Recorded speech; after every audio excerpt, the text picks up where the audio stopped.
Bismillahirrahmanirrahim. Assalamualaikum warahmatullahi wabarakatuh. Perkenalkan, nama saya Ibnu Hafiz Panjaitan. Nomor pokok mahasiswa 1802 01 0011. Maka nomor ujian saya adalah 4565 di Fakultas Syariah HKI semester 4. Saya mengikutkan ujian yaitu mengenai tentang mata kuliah Sosiologi Hukum. Dan ini kartu ujian saya. Maka saya akan menjawab dan menerangkan satu persatu yang diberikan oleh dosen saya, yaitu Buya Eko Priyadi. Yang pertama adalah jelaskan yang Anda pahami tentang perkembangan sosiologi hukum. Mengenai dengan sosiologi hukum, ada aliran-aliran atau mazhab-mazhab yang berpengaruh terhadap perkembangan sosiologi hukum. Maka aliran atau mazhab yang sebuah keyakinan terkait suatu ide atau suatu gagasan yang dianggap benar, yang dianggap baik, sehingga diyakini banyak orang. Yang di setiap disiplin ilmu sebagai cabang ilmu pengetahuan itu ada aliran, baik itu mazhabnya masing-masing. Maka kita contohkan mengenai pelajaran hukum Islam yang kita pelajari di semester yang lalu. Ada pemikiran mazhab, contohnya Imam Abu Hanifah, ada Imam Malik, ada aliran pemikiran mazhab Imam Syafi'i dan Imam Hambali dan Imam Rushd dan lain sebagainya. Maka tentang perkembangan sosiologi hukum ada banyak aliran yang berkembang. Nah, justru itu di dalam kajian sosiologi hukum, cabang ilmu sosiologi hukum, setelahnya ada beberapa mazhab yang populer di kalangan para ahli, yaitu mazhab formalistis. Ini mengacu pada aliran mainstream, yaitu mereka berpandangan bahwa hukum itu merupakan perintah, merupakan aturan petunjuk dan pemegang kedaulatan atau pemegang kekuasaan yang tertinggi di dalam suatu sistem. Maka hukum itu berkembang, dipahami atau dimaknai sebagai perintah dari raja atau perintah dari penguasa atau perintah dari sultan. Lalu apa yang diperintahkan oleh raja, oleh penguasa, atau oleh sultan, itu adalah hukum.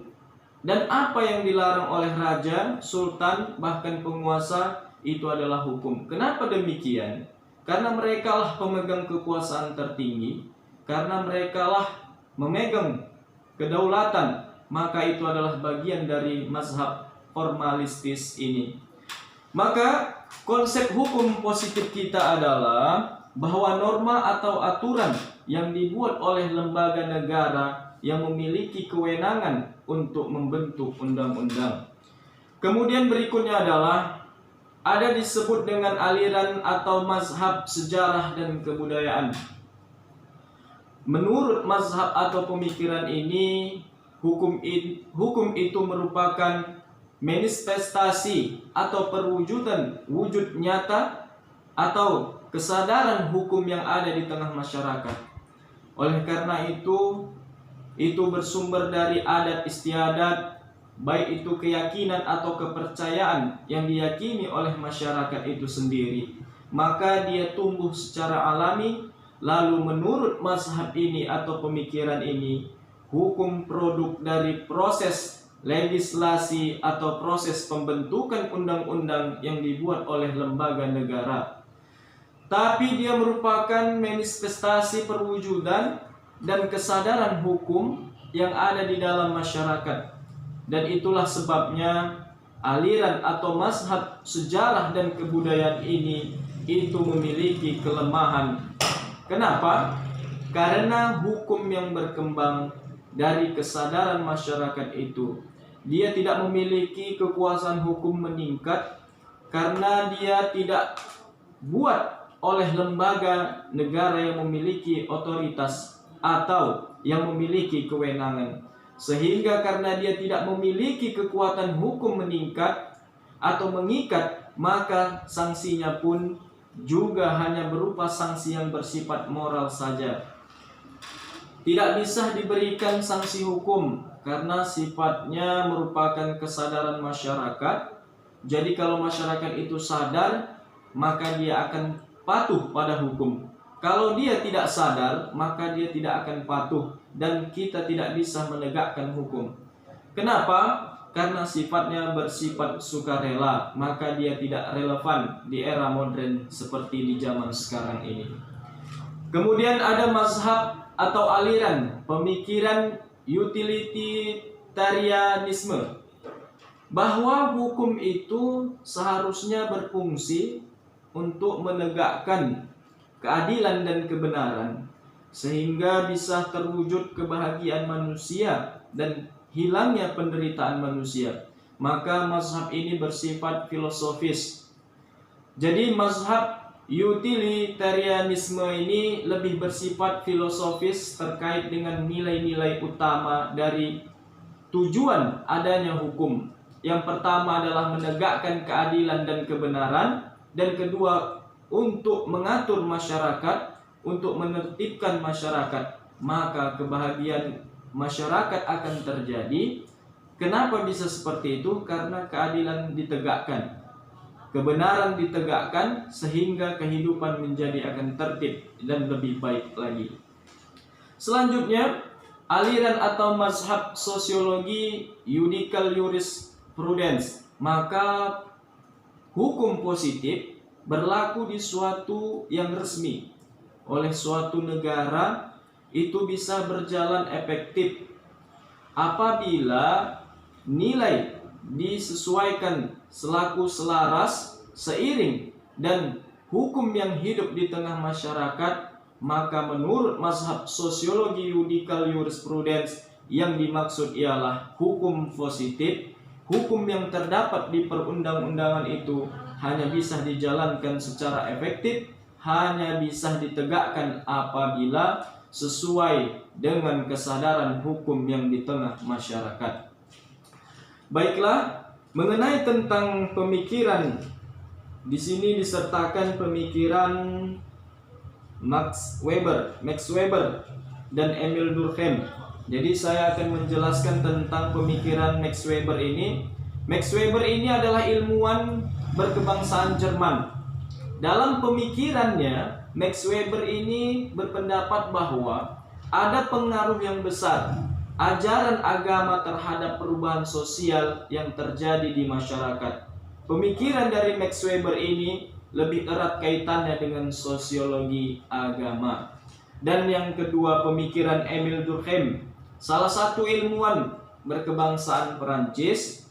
Menurut Emil Durkheim adalah masyarakat itu terdiri dari lembaga-lembaga sosial yang masing-masing lembaga itu memiliki andil atau memiliki peran dalam terjadinya proses-proses sosial yang pada akhirnya kemudian melahirkan suatu perubahan sosial atau perubahan di tengah-tengah masyarakat. Oleh sebab itu, kajian terhadap sosiologi hukum itu terbagi menjadi 7 bagian. Maka menurut Durkheim, sosiologi itu terbagi menjadi 7 bagian. Yang pertama adalah yaitu sosiologi umum. Ini mengkaji tentang hukum manusia sebagai individu dan perilaku manusia sebagai kelompok masyarakat. Kemudian yang kedua, ada namanya sosiologi agama. Maka bahwa agama itu memiliki dampak, memiliki pengaruh terhadap kehidupan masyarakat. Dan kalau kita bisa membaca sejarah, kita bisa memahami menjadi perubahan perubahan disebabkan pengaruh ajaran agama. Jadi kita bisa mencontohkannya, kita mengenal ada namanya tokoh, yaitu tokoh Ibnu Sina, yaitu di kalangan kedokteran. Al-Jabar, itu adalah tokoh yang mengenai di bidang tentang matematika. Yang ketiga adalah sosiologi hukum dan moral. Sosiologi hukum dan moral ini mengkaji tentang bagaimana organisasi politik, organisasi masyarakat, kekuasaan, gerakan masyarakat itu berpengaruh terhadap yang terjadi di masyarakat. Maka saya fokuskan pada saat ini bagaimana kekuasaan hukum dan masyarakat, yaitu seperti kita contohkan segitiga hubungannya yang tidak terpisahkan antara kekuasaan dengan hukum masyarakat. Dan yang kemudian berikutnya yang keempat adalah yang terkait dengan sosiologi kejahatan. Ini jadi bahwa kejahatan yang terjadi, kriminalitas di tengah-tengah masyarakat itu pasti dilatar belakangi oleh sesuatu sosial tertentu. Ada latar belakangnya, contohnya misalkan kenapa orangnya bisa membunuh, pasti karena ada latar belakang sosial yang mempengaruhi orang itu korupsi. Kenapa bisa seperti itu? Karena dampaknya sosial. Dan yang kelima, sosiologi ekonomi. Sosiologi ekonomi ini memiliki dampak besar terhadap masyarakat. Gejala ekonomi termasuk gejala di bidang sosial. Kita bisa lihat misalnya Indonesia pada tahun 1998 itu terjadi namanya reformasi. Salah satunya gejala sosiologi sosial melatar belakangi krisis moneter yang melanda Indonesia, dan di mana $1 itu mencapai 18.000. Itu terjadi perubahan sosial, maka terjadinya krisis ekonomi di mana-mana. Kemudian yang keenam, sosiologi demografis. Ini berkaitan dengan pola kehidupan masyarakat. Urban di kota-kota, jadi masyarakat itu secara demografis, secara kajian sosiologi bisa dibedakan baik itu perilaku masyarakat, urban masyarakat di perkotaan dengan masyarakat yang ditinggal di perdesaan. Karena secara sosiologi bisa kita mengkajinya, ada perbedaan karakter dan perilakunya. Dan yang terakhir, sosiologi estetika ini terkait dengan nilai-nilai kesopanan, nilai-nilai kesusilaan yang diyakini dengan moral-moral yang dijalankan masyarakat. Nilai-nilai kesopanan santun itu merupakan bagaimana dan bagian dari sosiologi hukum estetika. Ini adalah pemikiran umum kepada tokoh. Yang kedua adalah jelaskan yang Anda pahami tentang tipe-tipe hukum. Tipe-tipe hukum ini ada dua, yaitu tipe hukum represif. Jadi tipe hukum represif itu adalah hukum berada di bawah pengaruh kekuasaan. Jadi kalau kita diibaratkan ini segitiga, sudut yang paling atas itu adalah kekuasaan, dan dua yang sudut di bawahnya yang sama itulah masyarakat. Jadi itu interaksinya seperti itu. Tipe hukum otonom. Yang kedua, tipe hukum otonom ini adalah suatu kondisi yang lebih baik pada hukum otonom ini. Pola interaksi, jadi ibaratkan kita segitiga yang menempati sudut paling atas itu adalah hukum, yang sudut paling atas itu adalah hukum, kemudian dua sudut yang di bawahnya itu ditempati oleh kekuasaan. Maka dalam konteks otonom, maka hukum ini adalah panglima dalam suatu negara. Jadi yang paling dominan perannya atau kedudukannya suatu negara itu adalah hukum. Selanjutnya jelaskan yang Anda pahami tentang tipe-tipe hukum. Tipe-tipe hukum ini ada dua, yaitu tipe hukum represif. Jadi dan tipe hukum otonom. Jadi mengenai tentang tipe represif ini adalah tipe hukum represif itu adalah hukum berada di bawah pengaruh kekuasaan. Jadi kalau kita diibaratkan segitiga, sudut yang paling atas itu adalah kekuasaan dan dua sudut yang di bawahnya adalah masyarakat. Jadi itulah interaksinya seperti itu. Dan tipe hukum otonom ini adalah suatu kondisi yang lebih baik. Pada hukum otonom ini pola interaksi, jadi ibaratkan kita segitiga, yang menempati sudut paling atas itu adalah hukum, kemudian dua sudut yang di bawahnya itu ditempati oleh kekuasaan. Maka dalam konteks hukum otonom, maka hukum ini adalah panglima dalam suatu negara. Jadi yang paling dominan perannya atau kedudukannya suatu negara itu adalah hukum. Oke. Yang ketiga, dalam menganalisis masyarakat dapat dilakukan melalui pendekatan struktur sosial dan dinamika. Jadi, pendekatan struktur sosial ini keseluruhan aliran di antara unsur-unsur sosial pokok, yakni kaidah-kaidah sosial, lembaga-lembaga sosial, kelompok-kelompok, serta lapisan-lapisan sosial. Pengertian dinamika sosial ini adalah proses perubahan dan perkembangan akibat adanya interaksi dan interdependensi baik antara anggota kelompok maupun antara anggota sesuatu kelompok dengan kelompok yang lain. Selanjutnya, dinamika sosial merupakan konsep dasar sosiologi yang sering digunakan dalam konteks yang cukup luas. Sebagai contohnya adalah studi tentang dinamika produk akan fokus pada aspek pertumbuhan atau penurunan jumlah produk yang pengukurannya dilakukan secara reguler. Ada aspek yang harus kita ketahui. Yang pertama itu adalah kohesi atau persatuan, yang kedua motif atau dorongan, ketiga struktur, yang keempat pemimpin, dan yang lima perkembangan kelompok. Kita akan bahas yang pertama adalah kohesi atau persatuan. Dalam persoalan kohesi akan terlibat tingkah laku para anggota dalam suatu kelompok, seperti proses pengelompokan, intensitas anggota, arah pilihan, dan nilai-nilai dalam kelompok.